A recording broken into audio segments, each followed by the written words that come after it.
Welcome, my friends, my family, my fellow gamers. It's your only friend, these YouTube Streets, Porter Rock 77, and I'm back with another hot take. And as you can see from the image, it's about Returnal, but it has a little something to it.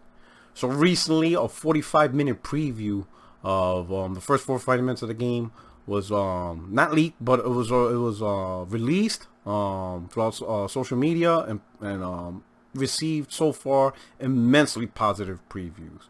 The game so far is looking gonna end up to be a bigger quality game and a more anticipated, possibly a more well-rounded or light game than people anticipated.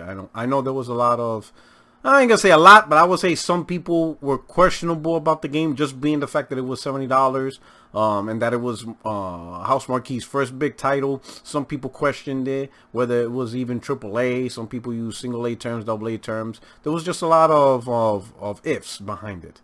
But after the 45-minute preview, a lot of people changed their minds. People I saw that said, I'm not paying $70 for this game. They're like, I'm buying this. They already pre-ordered it, right? They saw enough to be like, yep. Some people didn't even see the full 45 minutes. After like the first 12 minutes, from what I've been told, that was enough for them and they're sold. Just a lot of positive reactions from the PlayStation 5 gamers, and I think this game could end up doing very well from what I've seen. I personally did not see the preview, 45-minute preview. I already had this game pre-ordered. I didn't want any spoilers.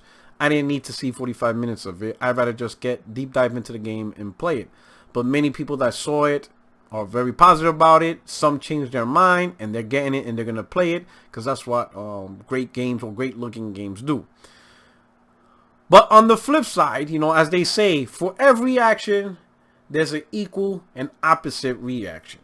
And what's happening now is Xbox fanboys are pulling the same routine that they did. So last gen, it was with God of War and how supposedly it was just a copy of Rise. And if you play both games, you would know that that statement is just absolutely embarrassing. It's an absolutely embarrassing statement.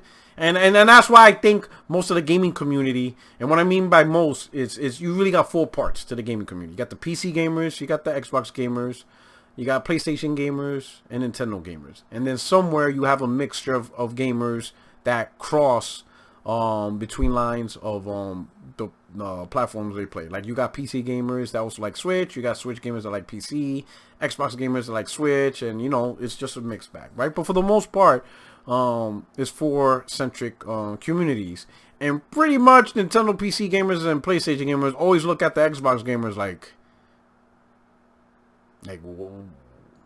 what are you guys always saying dumb stuff for? Like, damn, like just stop, you know? And that's just what they do, right? So once again, they're at it. All right. So now apparently Returnal is just pretty much at its core ReCore. That it's just pretty much ReCore. And then they're going to come and they're going to do podcasts saying how ReCore didn't get its respect, and that, you know, the PlayStation's only getting good, you know, or that'll get good Metacritic reviews, whatever, because of the PlayStation effect and all this nonsense, despite the fact that there's been plenty of PlayStation games that got bad reviews, but whatever, right? The point of this hot take is this is directly to the Xbox community.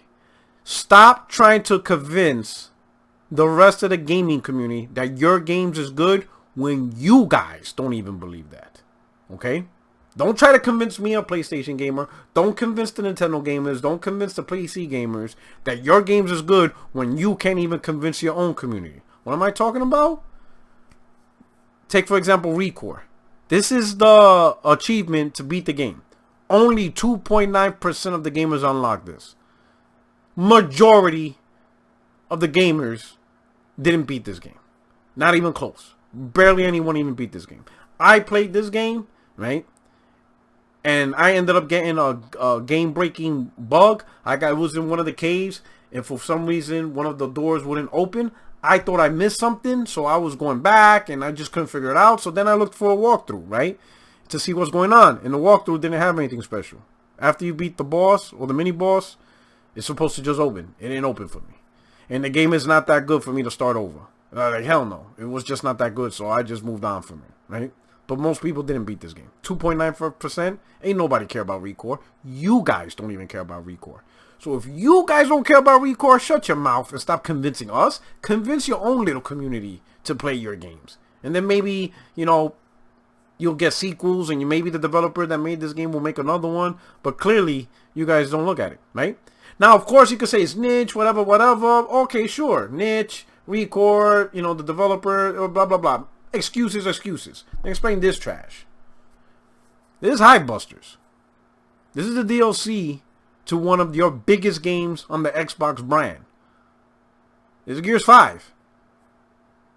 And to complete all chapters from all told is anywhere between 2 to 3 hours. All you have to do is play the game for 2 to 3 hours. You can knock this out in one day if you really wanted to. In one day, in the afternoon, you can knock this out. And it's on any difficulty. It doesn't even have to be extremely hard. You can play on easy. 2.8. In fact, let me look at the thing before. Ha! More people, as bad as Recore is, more people beat that than this. And this is your DLC to one of your bigger games. And all you need is to invest 2 to 3 hours in this. And y'all didn't give a damn. Now again, this is you guys. You can't blame this on PlayStation Nation because we have no impact on what game does or does not get beat. Right? Now maybe also on PC, because I guess this is playable on PC, so they may have an impact. But you can see the PC gamers probably ain't even interested in this.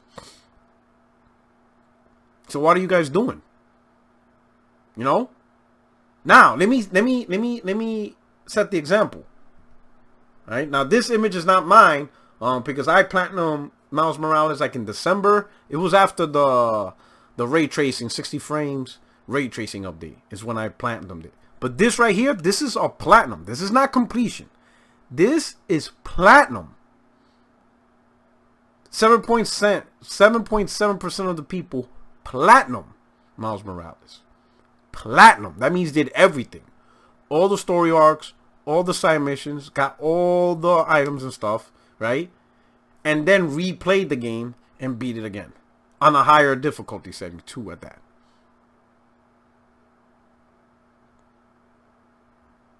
Stop trying to convince the rest of the gaming community that your games are good when you don't even believe that. Okay? And that's the whole thing about this, alright?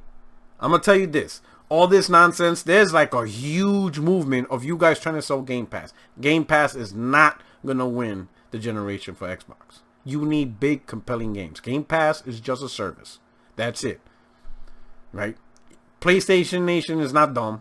Most of the guys are ignoring ya because everybody in PlayStation knows there's multiple ways to save money on the PS5.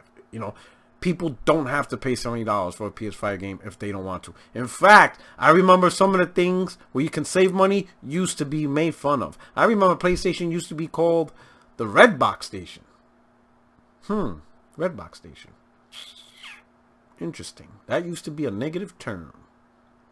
Because PlayStation guys didn't buy their games. Some of them were renting them. Interesting how times changed. Interesting. Right? But on PlayStation, there's multiple ways to save money. Right? The most common way, a lot of them, is game sharing. Right? A lot of people game share on PlayStation 5. So whoever they game share with, one guy will buy a $70 game. The next guy will buy a $70 games. They're both not buying all $70 games back to back. Okay? That's one option. Right? Next option is GameFly. You don't want to pay $70 games?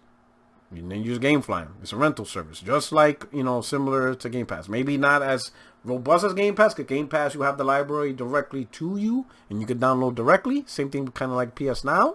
But some of the advantages that GameFly has over PS Now and Game Pass is you get all the games day and date. All of them. All Xbox first party. All Nintendo. All PlayStation. All third party. Day and date on the service. Right? Like, for example, let's say the next Madden, right? The next Madden comes out in August, right? That's not going to be day one on Game Pass. And you're going to have a lot of Xbox gamers that are going to pay $70. Taboo. $70. Yeah. Y'all going to pay $70 for Madden. Y'all going to pay $70 for 2K22? Yeah. Day one. Yeah. They already have Call of Duty? Yeah. That's going to be $70. Yeah. You're going to pay $70. Right? And right now there's rumors of Battlefield 6 maybe being day one on Game Pass. Odds are most likely not, but you never know. But on GameFly, yeah, it's day one. if you really want to save money and not pay $70. Point is, you don't have to pay $70 on PS5. There is options and ways to save money on PS5. That's not an issue. Most gamers know that. It's only fanboys on Twitter trying to make it seem like people are locked out of ways of saving money. But the one thing you guys are locked out on Xbox is big AAA exclusives or great games from Microsoft first party. They haven't delivered at all. And there's no alternate option for that. Simply saying, well, I could play Outriders on Game Pass Day 1, that's not an alternate option because everybody's playing Outriders. And some people have no issues buying it or renting it or however you want to access it. You know, you need compelling titles. You need big titles, right? And this guy right here, he just had a recent interview. Nikkei, hopefully I'm saying it right, in Japan. He had an interview there. And he said that his plan is to ensure that the PS5 gets the most exclusive software that the brand has ever been for, right? That means more than the PS4, the PS3, the PS2, PS1. He is pushing for exclusives for the PS5. And that is a direct message. That is a direct message of his vision. This is clear. The people who work at Sony, at PlayStation, they know exactly what made the PlayStation brand successful. They know it was the exclusives that pushed it, right? Because multiplats, you can play multiplats anywhere.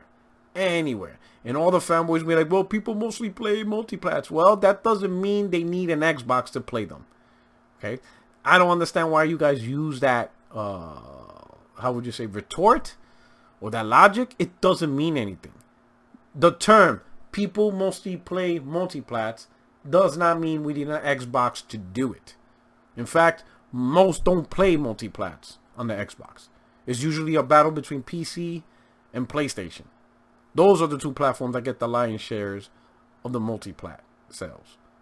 You don't need an Xbox for multiplat. That's already proven. That's already been shown. Sure, you're there. The console exists, and some people do buy it, and some people do enjoy it. And there's nothing wrong with that. But saying that statement does not mean people are just going to go out and buy an Xbox. That's not a selling point. It's not a selling point at all. You need big titles, big bangers to get people to attract it. And simply saying Game Pass, that ain't it. You need the big bangers because just like any service, right? Take a look at Disney Plus. That's a service, right? But what made Disney Plus so successful is the exclusive content and shows and programs that Disney Plus is getting. Falcon and the Winter Soldier, WandaVision, right? More shows. Loki's up next. The Mandalorian. There is just a lot of big production titles that Disney Plus is getting that just made people run after it. On top of some of the old stuff. But those big production titles is what people are jumping up the chance. You know, watching new Star Wars content, watching new Marvel content, and then anything in between that's new that Disney shows. That's what sells, right? Now compare that to Hulu, right? Hulu's also owned by Disney, right? Okay? But Hulu itself doesn't have the same amount of subscribers as Disney Plus, even though Hulu's been out longer. Why? Because of content. So it's not just simply being a streaming service, right? In fact, I think HBO Max now has more subscribers than Hulu. Again, content. You know, you can't just be a streaming service and just think you're going to be successful, right? You got to have content. Content is what will win this gen, right? And right now, right, from the last report, rumor has it, some of these games that gamers are waiting for from Microsoft, like Fable, Perfect Dark, rumor has it, those games are so far off that they most likely will be closer to the next Xbox launch. And so far, if the last two gens are any telltale signs, you're talking 6 years from now. Imagine that, 2027, or imagine 2026, 2025, 2026. Late 2027 is when you finally get Fable and Perfect Dark. Like, what are you going to do in between then? You need content. You need big titles, right? And if you want the gamers to listen to you guys, to the Xbox community, beat your games. Don't tell us they're great. Prove it to us. Show us. Let's see some of these stats go up. Put the time into these games and play them, and spend less time on Twitter doing pro bono work as defense lawyers. Because no one's hiring you. No one cares. You're not Jacoby Myers. Stop it. Right? We see what you guys are really doing. There's a lot of talking. Enough talking. We need more doers.